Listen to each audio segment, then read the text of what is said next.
Thanks for Hello. joining us We are here. Hey, here. y'all. Yeah, I see people trickling in. We'll give everyone another minute or so to get logged in, but excited to have you guys. Yes, yes. Can they see me right now? I don't think so. Can they hear me? Yeah, they can. Okay. Hello, hello, community. Hello, hello. Oh, they can see and hear. Okay, Yay. perfect. I'm not Perfect. a surprise. Is that okay? Is that okay, Yeah, Megan? Okay. yeah. I was gonna give you a big entrance, but this is No perfect. need. No No, need. We're here. perfect. Hi, guys. Hello, dear Oh, one. we'll give it one more minute. I know Zoom was updating their system, and so a bunch of people said they were having trouble kind of getting logged in. But grateful for you guys for being here. I'm in the chat. Oh, okay. This is how the chat works. Yeah, so the chat's like right at down at the bottom of the screen. And you can chat everyone, chat me. Hi, guys. Amazing. Cool. Well, we can get started. Hey, yes, please. Malaysia, Austin, California, Amazing. North It's so Carolina, exciting. Inglewood, New York. Yes. Yes, I love it. We're in here. DC, Dallas. You guys brought it. This is amazing. New Jersey. Welcome. New York. That's where Iowa. Hey. I'm from. Austin. Yes. New Mexico. Canada. Global. Love it. I Well, love this. thank you guys. Thank you. Community is at the heart of what both Alex and I do. So we feel so blessed to have you guys here tonight with the intention for collective healing and to really learn from Alex's wisdom. Before we officially get started with our conversation, I do want to just tell you guys a little bit about MoxxieMade and what we're about. And by the way, hi, I'm Megan. I'm the founder of MoxxieMade. Our mission at MoxxieMade is to encourage women to step into their most courageous and expansive lives by building community, providing holistic mentorship, and really embracing soul growth. And so with everything we do and all of the really intentional spaces we create, it's under the intention of sparking professional, personal, and spiritual growth. So for me, a really big core belief is that all outward success is first and foremost an inside job. And so wanting to give you guys tools and mentorship and connection to really step into the women that you want to be. So thank you for being here tonight. I know that it's been a really difficult couple of months and definitely an intense week for us all. And I want to say to our Black MoxxieMade community members, I stand with you. MoxxieMade stands with you. I want you to feel a value, respected, safe in our community and in our events and in your daily lives. I'm committed to embracing growth and learning and unlearning and being a part of the change. And to my non-Black MoxxieMade community members, join me. Growth is never easy. It's very uncomfortable. And that's why they call it growing pains. And I might even make a mistake tonight, but we have to engage. So please join me in this. Yeah, so thank you, Alex, for being here tonight. I am just so excited to have you. Thank you. This is great. I am excited to dive into this chat. And I do have a question because I saw one of our community members were asking if we could see them. Is there any way that we can see them right now or just like this? Yeah, so they'll only be able to see us, but we definitely want you guys to engage with us in the chat box, through the questions, like throughout the night. But yeah, it's a little bit hard as you get so many people to have so many screens, but you So guys, many we screens. Oh feel yes. those. Okay. Right. Yeah, you guys are good spirit. Beautiful. Yeah, so Alex, I know I was mentioning this to you, but I want everyone to know that I feel so grateful to have the gift of your presence and your wisdom tonight. And you are Mm, someone who has personally, through your writing, impacted my life for the better. I feel like it's such a gift that you offer people is the soul recognition within your words. mm, And I feel thank like when I read your words, I see myself, and I also am you. encouraged to love myself more. And that's like the biggest gift you can give someone. So Mm. this is a huge dream of mine to have you here tonight. So thank you. Thank you for having me. I come from my bedroom, live and quiet. My children are sleeping, and I am so excited to chat. I am excited to be here with this community specifically now. Like, I'm glad that we didn't cancel this because we need one another. We need to have these conversations. We need to be in community. That is the only way that we're going to be able to step into this collective healing as a unit and individually. So thank you for having me. Thank you. So before we, get into life today and get into that topic more, I would love to start out the evening just hearing a bit more about your journey and specifically like the beginnings of it before you really embarked on Mm. that, transformative self-healing journey of yours. Oh, wow. It's so interesting talking about myself in this way because then I have to like recall, right? I have to Mhm. recall my past, my traumas, all those things. But without that, I really wouldn't be here. So, um, my journey of self exploration started when I was 18. I had my first daughter when I was young. And I knew that bringing her into this world meant that I had to rebirth myself. And Mhm. of course, at 18, I'm almost 31 now, but of course, at 18, I didn't have the language for rebirth or self care, or all I knew is that I wanted to change. And I wanted to be better for my daughter. I wanted to be a different type of Black mother than I had. I wanted to be softer and more patient. And I also didn't know that everything I would walk through from childhood up until today would shape me at 18. I was just a sad kid, a sad person for a while. And writing truly saved my life. My therapist gave me that journaling inclination in my emotional toolbox, is what she called it. And it truly was able to save me and put things in perspective, and also enlist this feeling of self-trust and self-validation that I really and truly stand on. And just as I grew as a person and as a woman and as a mother, I was able to learn the language that I needed to learn and the feelings that I needed to hold, um, that would eventually just transform my life. And I'm a big believer that we can be our own greatest teachers and that we have our answers. There's some names in here from my course. So you guys have heard this before, but if we learn to trust ourselves, we can also learn to find our answers. And I find that that's what's really shaped me as a human being, as a Black woman, as a mother, as a wife, and as an individual in this work and in this world. So, Wow, that's so powerful. You know, you mentioned like being a sad kid, and starting therapy at a young age, and I can completely relate to that. And curious, what were some of those self-limiting beliefs or internal kind of narratives that you were able to uncover were really holding you back from being showing up as your most, embodied self? mm. So there was a lot of, feelings of self-doubt, unworthiness, not really knowing how to love myself, because no one taught me that.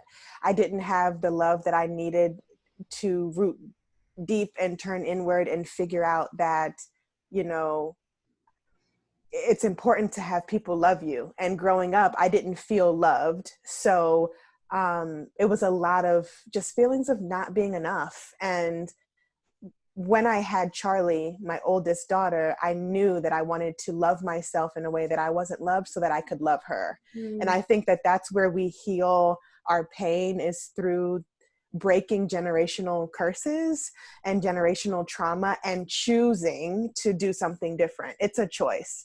Change is a choice. And it's one that I had to make.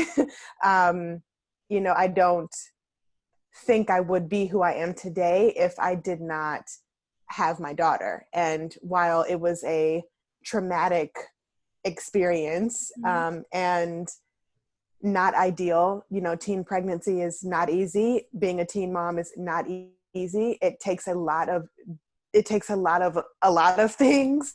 And choosing that my life would be different and that I would not be another statistic, and that my daughter, I would be breaking the cycle, and that my daughters, now I have 3, would not have to go through the things that I had to go through. And it was absolutely just a hard thing to do, but deciding to choose myself so that I could then love deeply and truly those around me was the best decision I made. And it took a while. I mean, it took a long time.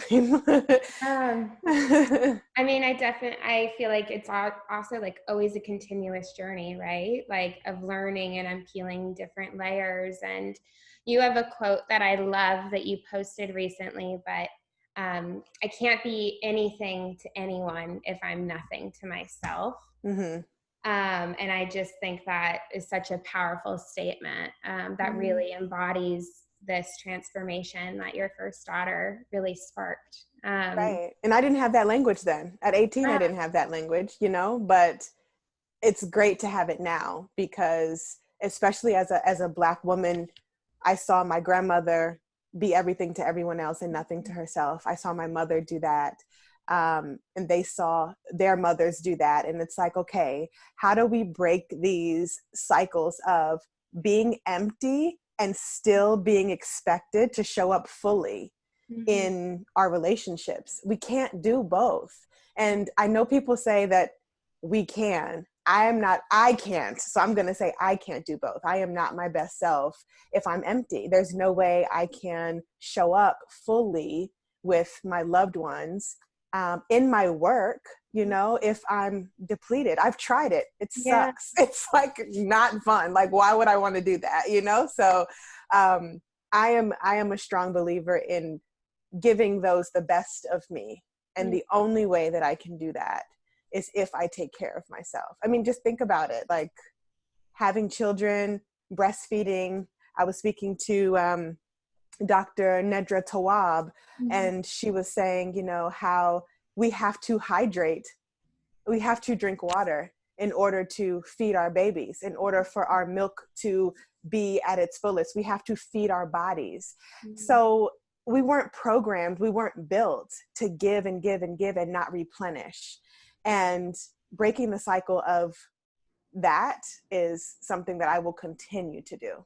It's so powerful. And I think it's such an ingrained cycle that just like from a gender role perspective. Yes, absolutely. And it's like you can't give from an empty well.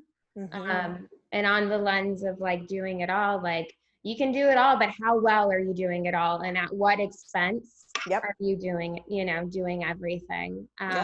It's definitely a lesson I'm still learning. And so that's so powerful kind of example of being a mom in that way. Yeah, I know that we are here to celebrate, your new book that's coming out after the rain. Yay! I am so excited for this. I can't wait to get it. It's on sale right now, you guys. So I can't wait to get my copy. And I know that within the book, you chronicle 15 lessons that you learned in your journey from self-doubt to self-love. And would love if you feel comfortable just sharing a few of those lessons that you have within your novel. Okay, so I'm going to show y'all. I came prepared, okay?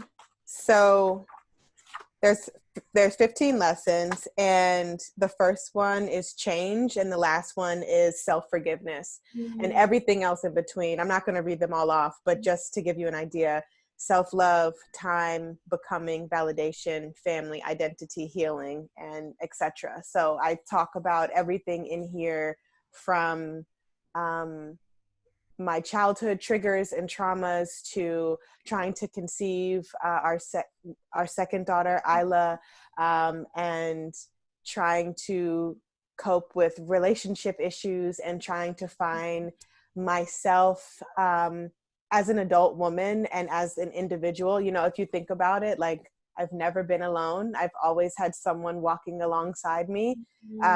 So learning who I am as an individual person is on these pages. And I have taken just a lot of care to make sure that folks know that you don't always have to have it together. You don't always have to get it right. You don't always have to know what you're doing. And that is the beauty of this journey, right? Is Yeah. the lessons. So everything rounds off with a lesson. I love that.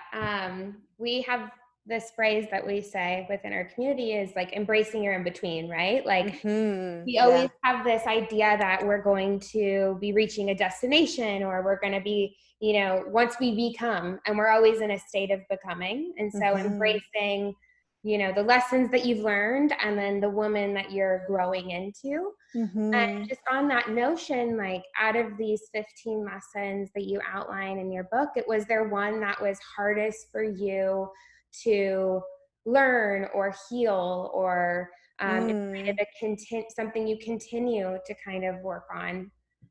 Every last one is Yeah. something that I continue to work on. I actually opened the book with a funny essay about change, and it's about all the jobs I had, and I was crappy at them. I'm gonna mouth. I was very crappy at them, and I recall my last official job, which was 8 years ago now, and it that that position pushed me. I'm not going to give it away. I want to tell the whole story, but I'm not going to give it away because I want you to read it. Okay. And it's laugh out loud Right funny, now. but also that position really taught me self-trust.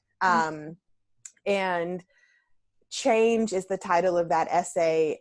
And I think it's really fitting because we're always changing in life, and there's always something that's going to push us out the door and into another one if we're gonna fight it. And I was a fighter. I'm like, okay, I'm gonna hold on. Sometimes I still will hold on when I know that I need to unfurl and let go. And that is something that I am learning to lean a little deeper into. That's powerful. Yeah, I think it's like a reframing that change is a good thing, and that Yep. we're meant to change. Like it's part of this human experience. Yeah. And change is a scary thing. Like, it's not supposed to be all fluffy. No, just like I was saying, growth is uncomfortable. Yeah, it's growing pains for a reason. And that's why community and support and women that have wisdom to share, like, are more important than ever in that process. Curious, like, for people here tonight that might be new in their healing journey and might be waking up to kind of where they want to evolve, what were some of the tools and resources that really helped you in your experience? Oh, wow. There are literally so many. But tools and resources. So I'm going to rattle off some books because books are my jam. The Invitation by Oriah Mountain Dreamer is phenomenal. If that doesn't push you to lean into curiosity and fear, I don't know what else will. It is a great book of resilience. Also, The Alchemist is a amazing book that's me and my husband's favorite.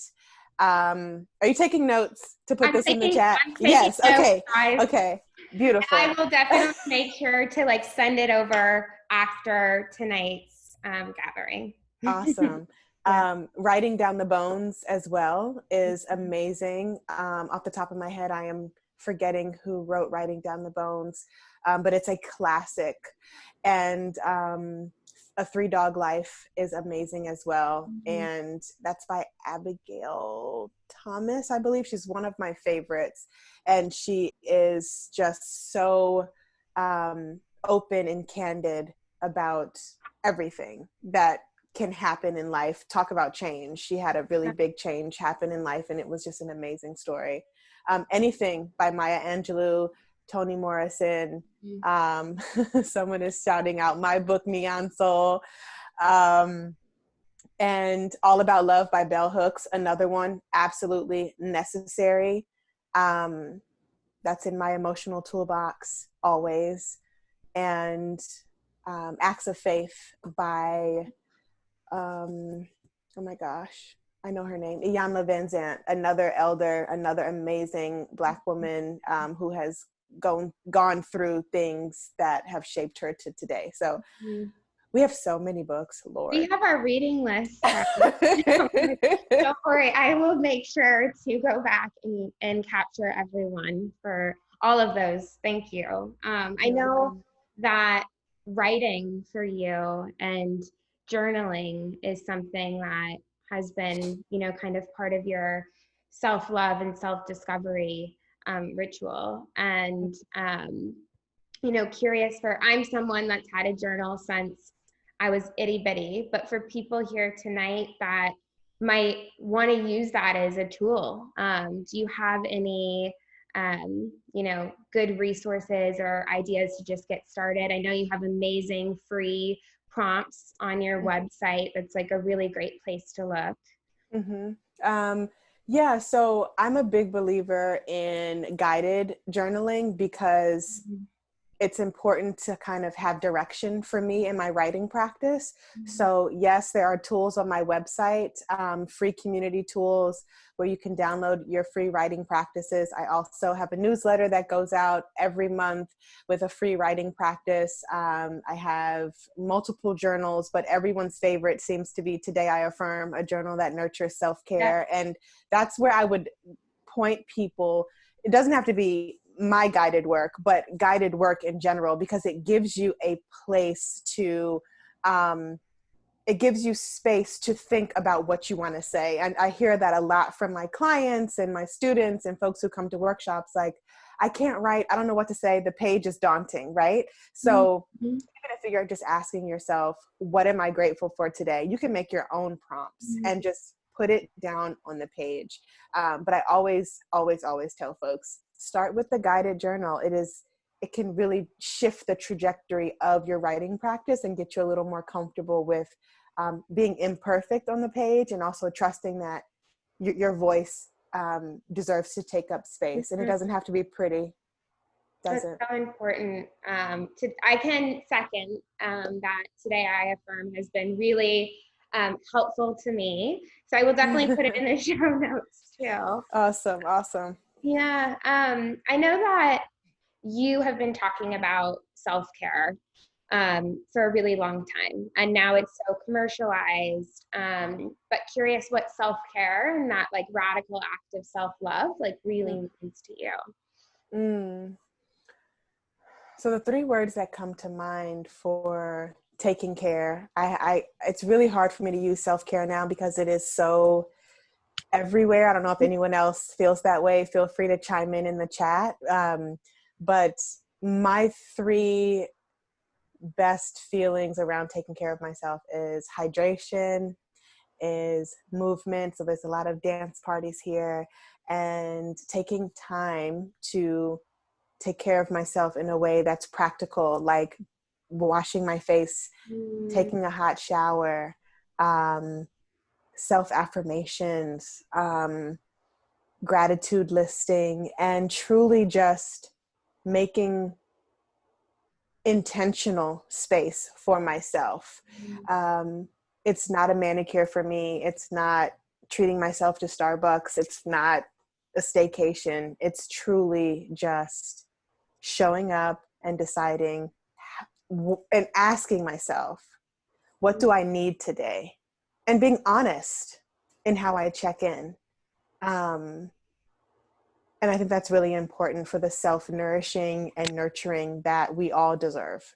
Absolutely. Do you have, I know that you have so much on your plate in terms of you're a creative entrepreneur and you have three daughters and now everyone's at home Mm. with quarantine.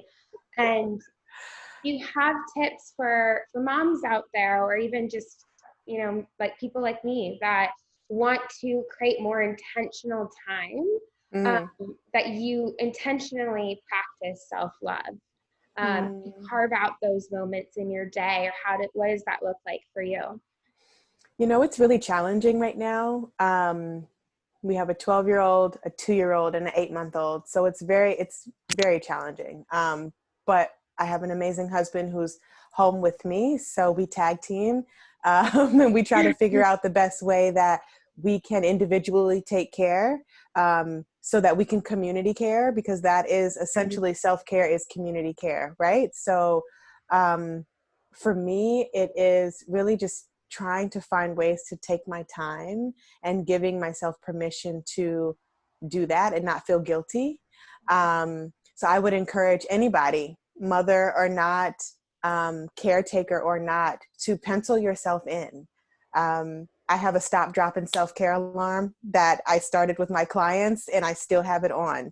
So it How does goes off that at work? 11:30. So I put an alarm setting in my phone, and it goes Okay. off every day at 11:30. And when it goes off, it's time for me to move my body, breathe, brew some tea, take Mm-hmm. a break, get up and stretch, because I could literally be at my computer all day working, and I could forget to eat, and I can forget to drink water, and I'll just be taking care of babies on hip, nursing, and it's wild, right? So that is my time, and my family knows that when that alarm goes off or when I need to step away, that I am given the space to do so intentionally. And just like I would pencil in a meeting, I penciled this in. I have to pencil myself in. I'm very much a visual person. So if it's in my calendar, it exists. um, so I look at it that way. If I'm in my calendar, I mean, I know I exist and I'm being silly, but like if I'm in my calendar, like, Alex, step away, take some time. Um, I need so to do this. That's like, it's such a simple thing that I feel like could be such a powerful reminder. It's Uh, hard. I yeah, forget sometimes, or I'll ignore it. You hit the snooze, and I'm like, okay, I'm in the middle of something. I'm in the middle of something. And I find that when I do that and I don't take my time, mm. um, I'm no good. How do you, on that notion of being really intentional about your commitments and your time, and like Mm, with that inevitably means saying no or setting boundaries, which mhm, I feel like can be really challenging, mhm, especially if you're new to saying no. Um, mm. does that resonate at all? And was that anything that you had to kind of like build up that no muscle, if you will? Um, I had to learn. I love that you said new to saying no. I really love that. I think that's a great affirmation. I'm new to saying no. I'm going to honor my boundaries. That's an affirmation. Write that down, somebody in the chat. Um, Thank you. I'm a pretty feisty person. I don't know if people believe that about me, but I'm pretty feisty, and I have no problem saying no. That's so But but when it came to, I have no problem saying no with folks who I trust. Let me put it that way. So with my family, with my husband, with my loved ones, I don't feel like I have to perform. Um, I don't have to say yes for the sake of, right? If I don't want to. But when it came to business, I was getting into a really bad habit of saying yes when I meant no, mm, because I wanted to be seen, because I wanted to be flexible, um, because I wanted to not be forgotten. I know that that may sound kind of dramatic, but sometimes you get opportunities that you think you're never going to get again. But I am a believer now that what is for me is for me. So if it's a no, it's a no. And I think that when I learned that saying yes to something when I really wanted to say no is self-sabotage, I stopped doing that. Because then I would show up to the thing I wanted to say no to, right? And then I'm pissed, or I have an attitude, or I'm not my best self. Totally. And it's like, girl, you should be mad at yourself. You said yes to this and you wanted to say no. So learning that I can say no and still be a person of integrity. I can still be loyal. I can still be worthy. And I can say no. It is okay. And to trust that my boundaries can be flexible. It could be a no today and a yes tomorrow. I'm also learning to be better at, can I think about it? Especially if I'm unsure. Yeah. So that's something else that's a boundary for me, is if I'm not sure, can I think about it? And like really think about it, not just say that, you know? So yeah. No, that's powerful. I feel like have you read Untamed by Glennon Doyle? It is in our bookshelf. I have It's not so gotten good. to it yet. The thing that sparked was just, she talks about like, if it's you're disappointing yourself or disappointing someone else, always disappoint someone else. I saw that floating around social. Yeah. That must have been a heavy hitter in the book. Yeah. Mm-hmm. So just, shifting gears a bit to today, and the world is in a moment of just tremendous pain. And how are you navigating this moment, and how are you fortifying your heart right now? I think right now I'm feeling a little overstimulated by the collective pain, but feeling really comforted by the collective healing. And I think as a Black woman, seeing folks who look like me be murdered and just not respected and dehumanized, it feels really out of body. I posted on Instagram the other day that every time my husband leaves this house, I pray for him. Because that's just the reality of being in a Black body. And right now, I'm taking care by resting when I need to, by logging off, by naming what I need, by being angry, by allowing myself to cry, by allowing myself to grieve, and also know that I'm not the only one in pain and I'm not the only one healing. And it's extremely overwhelming. But in order to show up and do this work and to advocate for my community, for myself, there has to be rest involved. So we're doing a lot of resting here. We're talking a lot to our 12-year-old about everything. She had an incident in 4th grade on the bus where she was being teased for having dark brown skin, and she's learning. She learned early that she's different, that she's not the default, and the default is white. And I think it feels big and heavy. And I also think that these conversations and the action that's happening right now, this uprising that's happening right now, is necessary, and that it goes way beyond amplifying Black voices on these platforms, on Instagram. Like I feel folks, like, you want to do that, but also like, what are we doing off Instagram? Yep. Who are we donating to? How are we showing up in our communities? Like, I gained 10,000 followers overnight. Wow. And they're all white women. And I'm like, okay, and what else are we doing? Like, that social media follow, it can't end there. It can't end there. So I have a lot to say about that. and I won't go too deep today, but it's just a lot that I'm processing. I am processing. Absolutely. And also showing up too. So thank you. Like, thank you for sharing that. Thank you for being here and serving for this collective healing as you're also having this experience. Um, Mm-hmm. so thank you. That's such a gift. I know when we had chatted about how do we want to address this, Mm-hmm. and I asked you, and you were like, Meg, let's just be frank. Like, people are afraid to talk about, have conversations and dialogue about racism and inequality. And just even, you had mentioned to me, people are even just nervous to say Black, to call you out as, a Black author and woman of color. And on that notion of, it's great that white women and non-Black women are showing up now on social.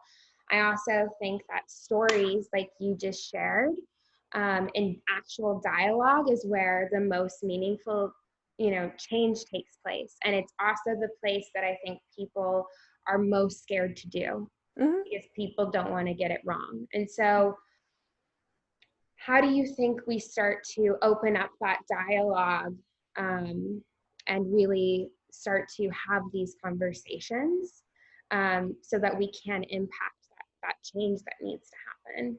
Mm. I'm still processing that. I don't really have the answer. Being silent's not the answer, though. Mm-hmm. That is not the answer. And I don't know.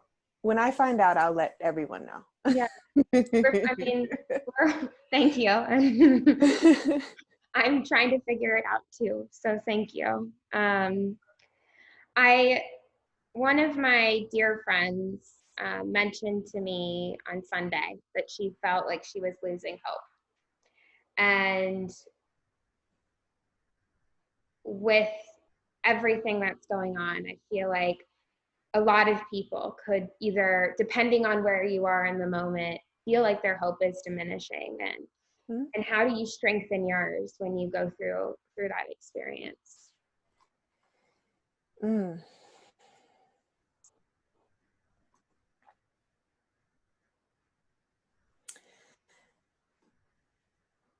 I think the words that are coming to me right now is remembering my truth, remembering the truth. Mm. And not being afraid to greet hopelessness with curiosity Mm. and fear with curiosity. I've been in talks with quite a few of my folks, and that's been coming up a lot. Like, okay, if I'm scared, why? If I'm feeling hopeless, why? And being honest in those answers. I mean, those two questions alone are journal prompts that if y'all want to reflect on, please reflect on them, especially now. It's easy to feel hopeless when there has been very little to show that hope is on the horizon. Mm.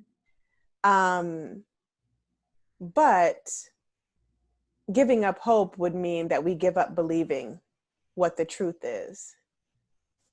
And the truth is that we are all deserving of peace in our bodies.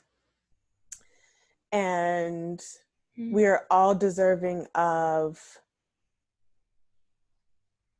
the exploration of our fear and the things that knock us on our ass. And I think that that's important. Every time we fail, every time we feel hopeless, every time we feel discouraged, that is where self-care needs to be at the forefront. Mm. That is where those conversations, that self-dialogue, that self-nurturing needs to come up. It is so easy to be joyful when the world is spinning and not on fire, when the pain isn't there, when things are great and amazing, oh yeah, self-care all day. But how about when you can't get out of bed? How about when your depression and anxiety takes over? How about when you don't know what to do or what to say? That is where we reach into our emotional toolboxes and pull out our tips and our tricks and our ways to self-soothe and comfort our pain. So that's how I look at taking care these days a lot, is not being too scared to show up and ask myself why. And also knowing that I deserve to take care of myself in my darkest moments, not just in my greatest moments. Oof. Alex, that's so good. That, thank you. That's like such a reminder for me. It's very powerful, and it's anchoring deep, right, in these moments. And by being able to heal ourselves, that's how we can better have something to give to others. Yep. Thank you. I'm so grateful that you're here tonight. I really am. So transitioning a little bit, I want to talk about you as a creative entrepreneur and as a mother and as a partner. I know that you've talked about your daughters tonight, and who are so adorable, and Thanks. I'm sure you've learned so much from motherhood. But what is just one thing that motherhood has taught you, or just something that it's really, really impacted you? That's a great question. I'm trying not to get emotional. I don't know, I'm like having like this flood of feelings. Motherhood has taught me the importance of being an individual. That I was reading, We All Should Be Feminists. I believe that's the name of the book. And the author, Chimamanda, I hope I'm saying her name correctly, was saying that you can't just only be mother. You must be an individual. And it's teaching me that. It's teaching me, outside of being a home to people, because I literally was a home 3 times. Praise God. That I am still my own home. And I must like really remember that, because I can get super caught up in, am I doing this right? Am I mothering right? Am I being gentle enough? Am I being patient enough? And on top of work, it's wild. So it's like, who am I outside of mothering, outside of work? Who is Alex as an individual? And I belong to myself. And I think that is when women learn, like, it's like an awakening for us when we learn that we belong to ourselves. It's wild. And I remember waking up one day after having Isla, who was 2, and like, she is her own person. She is her own, right? And she came from me and my husband, but she doesn't belong to us. She belongs to herself. So if she is her own, I am my own. And just really having these like wild reflections of individuality. Wow. I love that. It almost, the image that comes to mind is like, we have to mother ourselves. Oh, Like, self-mothering, yes. yeah, like self-care and self-love is like it's mothering ourselves, and that imagery of I am my own and I am my own home first. That is so powerful. I know you had mentioned this earlier, but I know that you suffered a miscarriage in between Charlie and Isla. And, you know, Nate and I don't have kids yet, but we had an event on mental health and our fertility journeys. And that event was so eye-opening for me because it's something that people still don't talk about. You know, 1 in 8 women have fertility troubles, and it also disproportionately impacts Black women in terms of infertility and seeking help for it, or even just from pregnancy, maternal deaths. And so you being so open about that experience is so brave.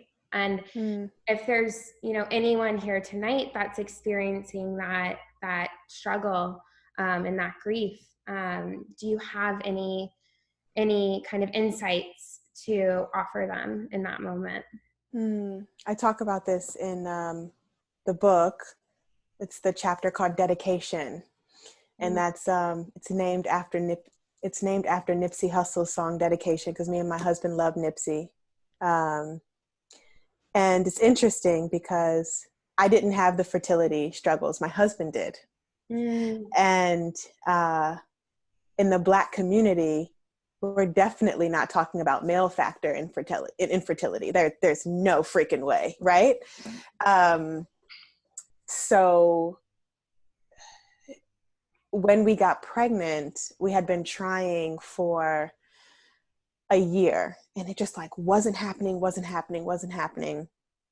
And then it happened, and we were like, thank God, like we don't have to do this anymore, because we were just starting to like both of us go get tested and all of that.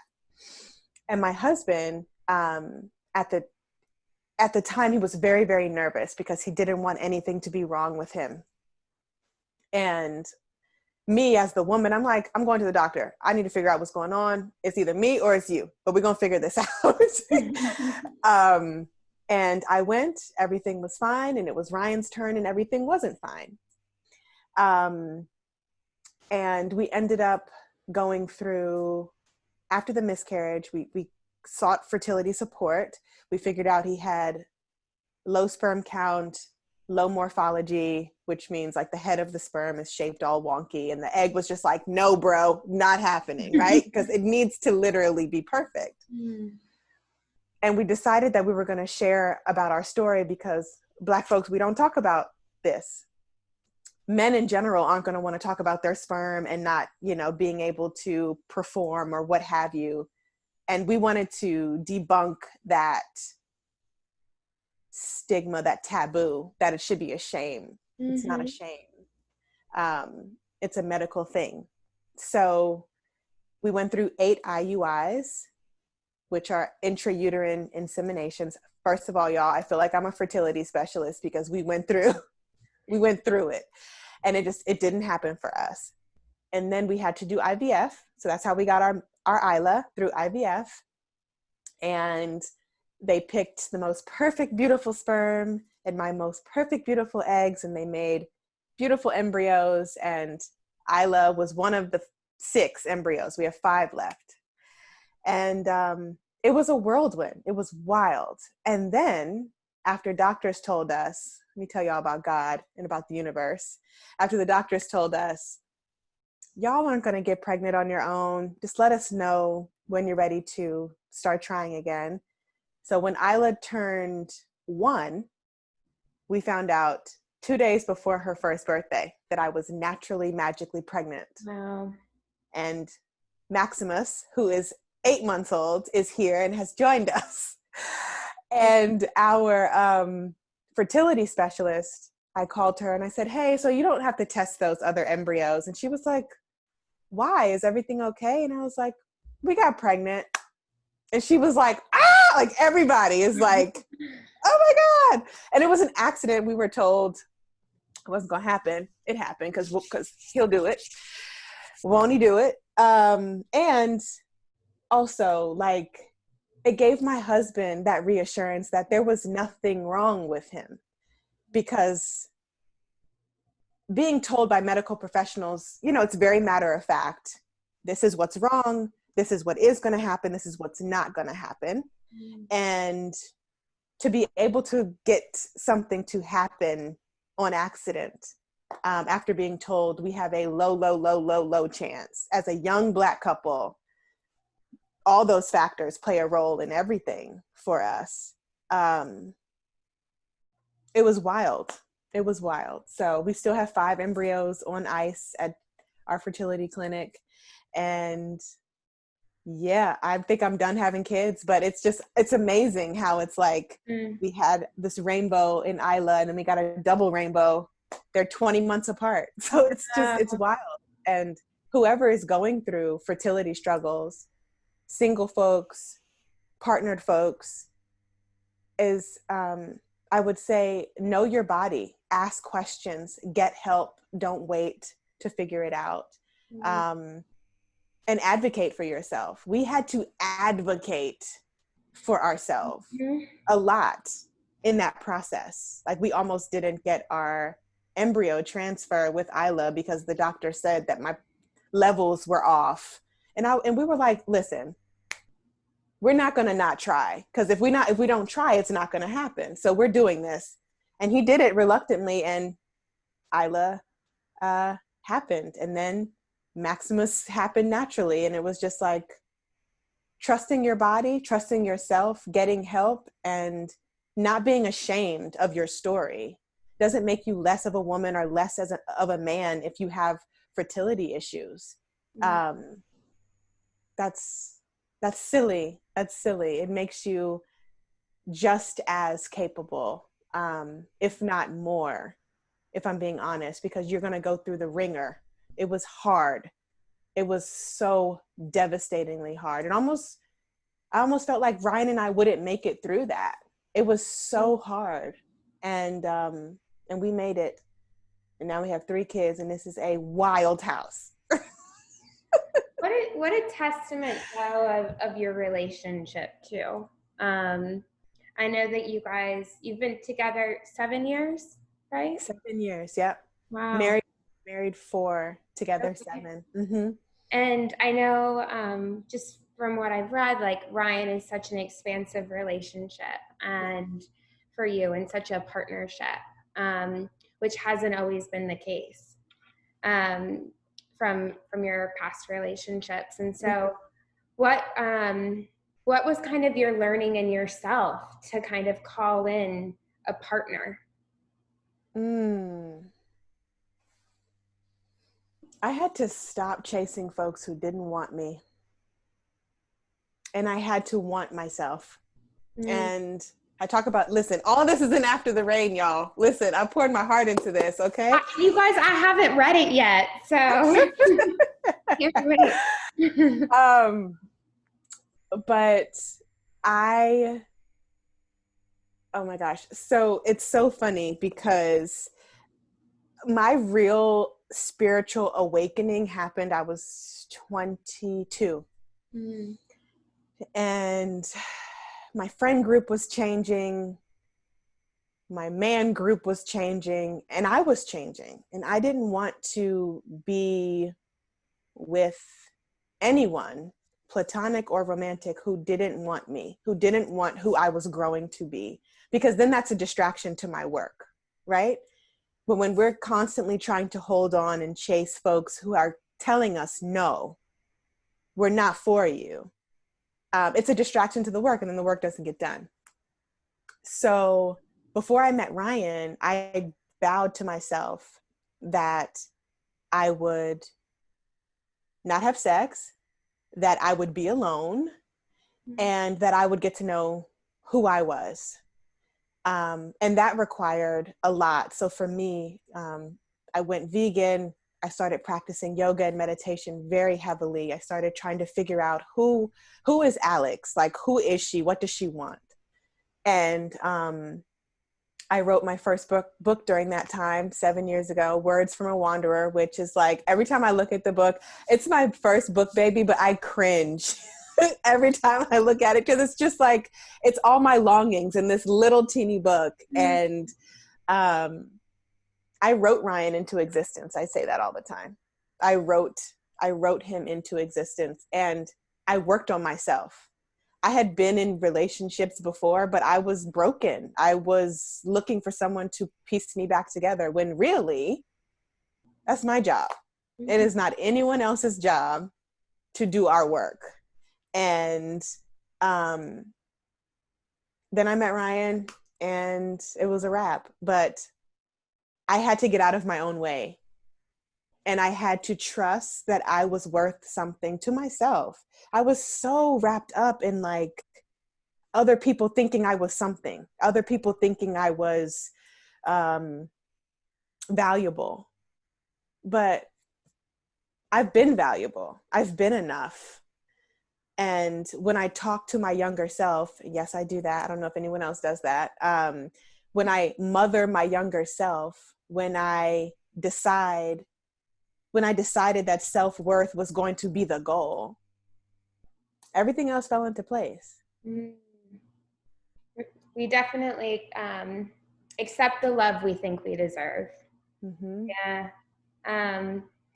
So I have just 2 more questions for you before we open it up for Q&A. But, want to touch on your life as a creative entrepreneur, because, being a creative, you have to stand tall in your worth, and then also being an entrepreneur, you have to surrender and trust. And it's definitely a deeply kind of connection to your purpose and your work. And do you have any tips for anyone that's navigating that right now?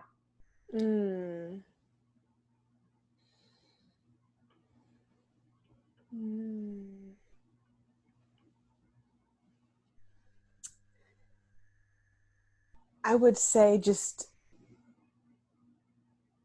show up,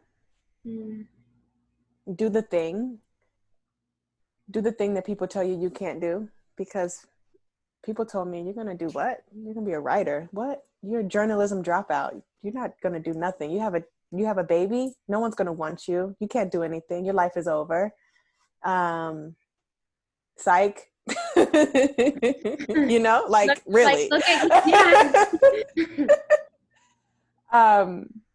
and trusting that you are made for your work, whatever that is. You are made for it. Whatever, I always say this to my folks, whatever that it is, you are made for it. And because you are made for it, it is not going to escape you. I tried to run from my purpose for so long, and it was like, girl, where you going? Like, I am right behind you always. So you can keep ignoring me if you want to, but I'm going to be right here. And be ready to do your work alone. And I'm not talking about entrepreneur work. I'm talking about your self-work and your soul work. Be ready to be alone. And the reason why I say that is because in our moments of solitude and silence, emotional silence, and our journey, sometimes we're going to be walking alone and no one's going to get it. And no one is going to trust that you know what's best. And no one's going to know how to support you. There are going to be moments when you feel like, I am in this by myself. And when that comes up, greet it with curiosity, because that is where you're going to be able to find your answers. I believe that human beings need each other, that we co-author each other's lives. But I also am a big believer that human beings were put on this earth to learn how to be self-sufficient. And I learned self-sufficiency by being by myself and deciding I am going to do this, whether I am alone or walking alongside someone. Again, choice. It was a choice. And my mom looks at me now and she goes, huh, you did that thing. Yeah, I did that thing. And sometimes folks are just not going to get it. And that's okay.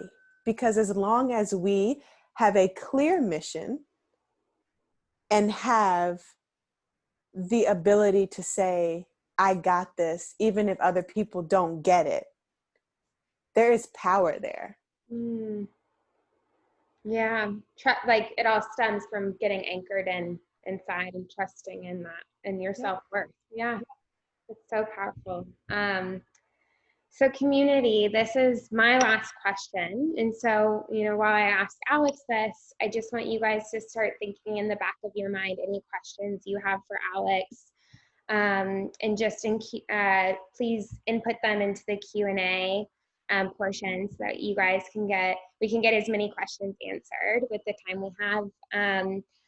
But Alex, the last question we always end with is at MoxxieMade, a big virtue of ours is courage, because for me, courage is what I'm always trying to embody in order to take those hard looks at ourselves with curiosity, or to be vulnerable enough to actually connect or show up fully as yourself in the world. And for you, over these last 10 weeks, what is a moment for you where you really have embodied courage? And really, it was an expansive moment for you, and it can be big or small, but as long as it was meaningful for you and your growth. Mm. First, I want to say, Geneva, I see you holding space. Oh, to be 22 again. Whew. Mm. I see you.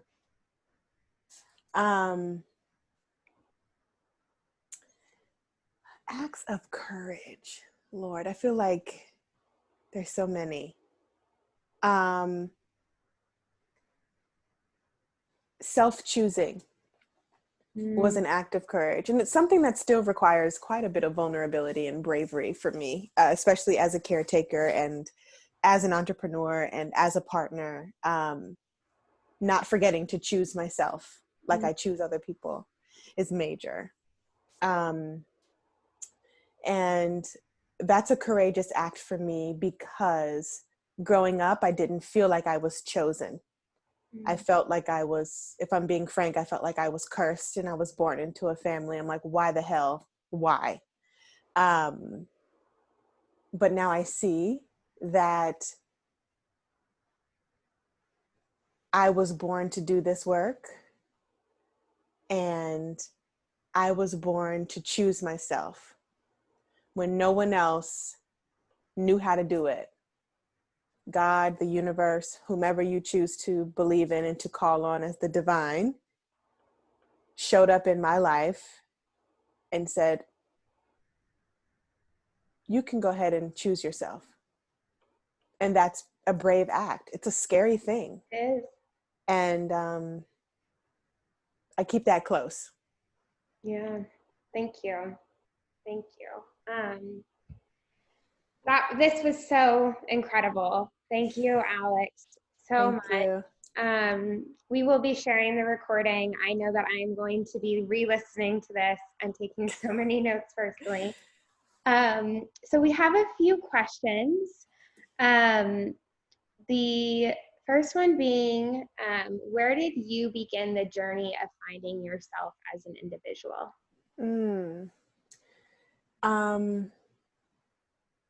Gosh, there has been so many. I feel like I still go through so many moments of individuality and self-discovery. But I would say the first moment was, this is kind of heavy, so trigger warning here.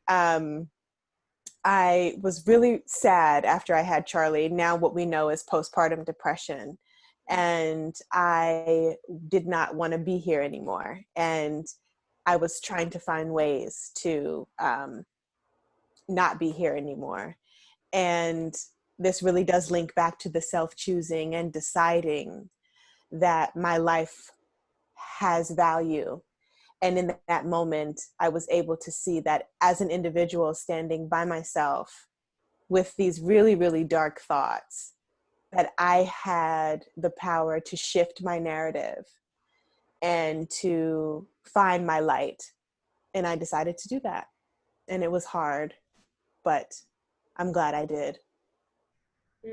That's so powerful. It's so powerful. How did you finally know what you were, how did you know when you finally found what you were made to do? Mm, that's a great question. It felt right.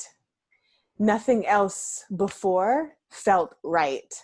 Mm, Everything always felt forced. And a mantra of mine is, if it feels forced, free it. mm, And everything that felt forced in my life, I released it. And the thing that stuck was my immense passion for storytelling and collective healing, and my own healing. And I knew that that had to come by way of writing. It just had to. I didn't know any other way.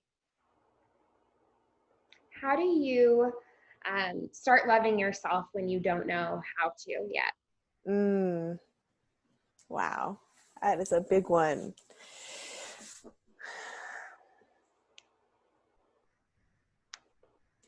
Little acts of loving kindness matter. Mm, Um, just how we love our friends, we love our family.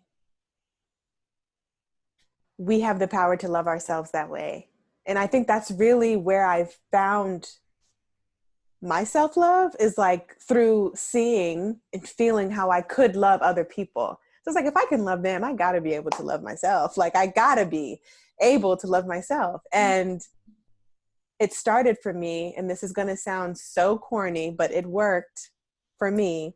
I was writing love letters to myself. That's where Words from a Wanderer originally came from.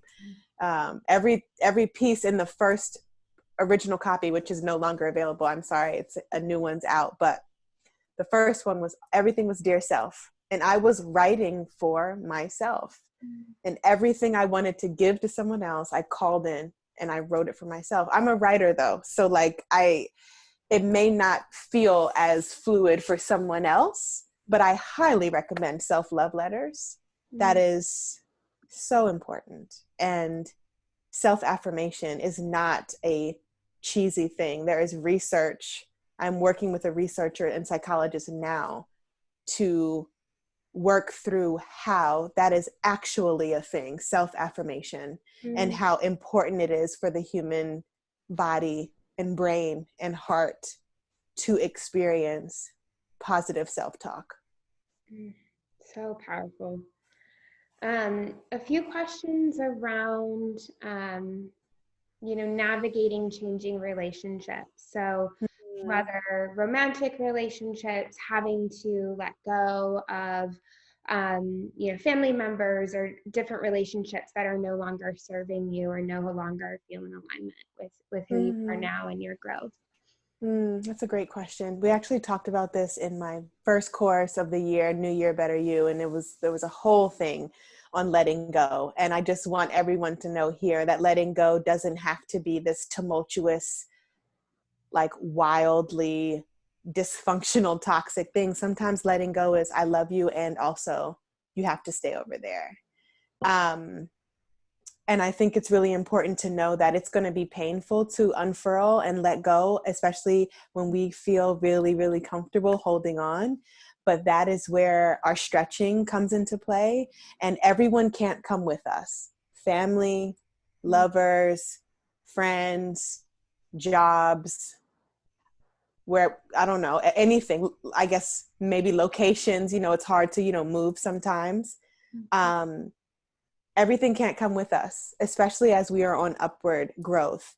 So learning to let go from a space of love, which can be hard, especially if there is trauma associated with that, but learning to let go with love and not have it be a destructive process to your inner peace is so important. And that's how I learned, that's what I am learning still to this day, is that I can let someone or something go and not hate them and not hate that thing. I can just, sometimes you have to love folks from a distance, or sometimes you have to just say, no, thank you. Mm. It's hard. Not gonna lie. 'Tis a challenge, y'all. But Yeah. So we have one more question, and kind of looking through, people want guidance on once you find your purpose, or you have a curiosity or kind of a nudge of what that direction might be. Mm. How do you finally like make that leap and have the courage to really step into what you feel like you're being called to do? You got to just do it. I know that sounds like Nike, but you literally have to just do it. You just have to try the thing, do the thing. A good example here is in After the Rain, in the Change essay, I wrote about how I put my 2 weeks in at that job. And then my boss at the time begged me to stay, and I stayed. I said yes when I wanted to say no, because I was like, oh, well, maybe this is the sign that I'm not ready. And 2 weeks later to the day, he called me a low budget employee, and I quit on the spot. And I called my now husband, and I said, I just quit my job, and I'm either going to fly or fail, but I am not going to not try. There's no way I cannot try. And 2 weeks later, maybe a month later, I got my first big speaking engagement at Ohio State University, because Words from a Wanderer was already out and their student body were reading it. I don't know how they found it, but we're reading it. And I've been flying ever since. But I wouldn't have been flying if I decided that I was going to sit in fear. And this doesn't mean quit your job. Disclaimer, I had savings. I was prepared to quit my job. I didn't just quit it. But so I wouldn't recommend just up and quitting your job. But I would say that you can't have a passion and not cater to it. Mm-hmm. It's impossible. You can't have a purpose and ignore it. We do that too much as women. We put ourselves on the back burner. We put our lives on the back burner in hopes to fill the lives of other people, but we deserve that same filling. And it is so important that we give our chance to fly, and also a chance to fail. Because I have failed multiple times, and I'm going to continue to, because I'm a human being. And there is that curiosity part again. Oh, I failed. How? Learn from it. Yeah. And learning from it. Yeah. I can completely relate. I feel like for me, I didn't answer the calling of MoxxieMade for a really long time out of being paralyzed by fear. And it came down to like, it would have been a corrosion of my soul. Like I would have been neglecting my truest essence of self if I didn't just lean in with courage and know that. And I like promise you guys, once you take that first step, there's going to be bumps along the way, but a net will appear and you'll lean into a greater sense of self than you never thought was possible. So before we end tonight, it has been such a special evening. A tradition that we do at MoxxieMade, because a huge value of ours, and I know of yours, Alex, is that all humans and all women are of worth and value. And so I always love to take a moment to celebrate our community. So I would love for all of the women here with us tonight to just take a moment to close your eyes and anchor deep and just meditate on a moment that over the last 9 weeks that you're proud of. It's a moment that you leaned into courage. It's a moment that you embraced vulnerability and that you did something that was expansive for yourself. And it doesn't matter if it was big or small perceived by anyone else, as long as it's really meaningful to you. And just reflect on that moment of self-love and really fully showing up for yourself. And what I'd love for everyone to do is to share that moment with the group. Courage has ripple effects. And when we share and celebrate our wins, it gives other people that they have that potential to do the same in their own lives. And so I would love for everyone to just take of that moment that you thought of, and let's celebrate you. So please just share that courageous moment within the comments, so that we can take a moment to celebrate you and your wisdom as well. Yay, that's awesome. I love that. Thank you. It's always Yes, my Sherry. yes, plant-based, natural, holistic lifestyle. Oh, Taught my Sarah, first, yes. yeah, taught my first yoga class, starting my business. Yes. Rooting for you. Amazing. Yes, tiny house. Ooh, Yes. consistent with my running. Thank you for teaching our children. I saw that. Yes. Pay off credit cards. Yes, Ashley. Leaving a relationship of 8 years. That's Wow. huge. Huge. Huge. Started a solo podcast celebrating the good in life. Loving it. Love it. Applied for a job and have an interview. We're going to be sending you good vibes on Friday. Fixed a flat tire. I've never done that in my entire life. That's amazing. Made the first move towards a passion project in food. Having my Victoria, first, good. Yay. yeah. Sorry. I'm Oh, like, no, keep going. This is what this is about. Having my first mental health and holistic event. yes, beautiful. Invite me. I want to come. Same. Meditated consistently for 44 days now. Oh, yes. Set an emotional boundary with my boss. Amen. And held it. Yes. Quit a toxic job and started something new, remote. That's amazing. Beautiful. Victoria, so proud of you. Yes. You guys finally decided to come out as bisexual to my friends and family since it's Pride Month. Amen. Wow. Thank you. Forgive those who Congrats, hurt me. Alexandra. That's so brave. Justine, beautiful. Yeah. Oh, that's amazing. You guys are incredible. This is really Look great. at this. This is Guys, wonderful. amazing. Thank you guys for such a special evening. And thank Yes, you, Sierra. Alex. Yes, I know. I could literally do this all night. Listen. Me too. Me too. Oh man, this is great. Thank you. Alex, from the bottom of my heart, this was such a special evening. Thank you. Thank you. Thank you. Thank you for having me. This was wonderful. Thank you. Thank you, guys. Bye, Everyone, guys. a nice evening. Bye. Bye.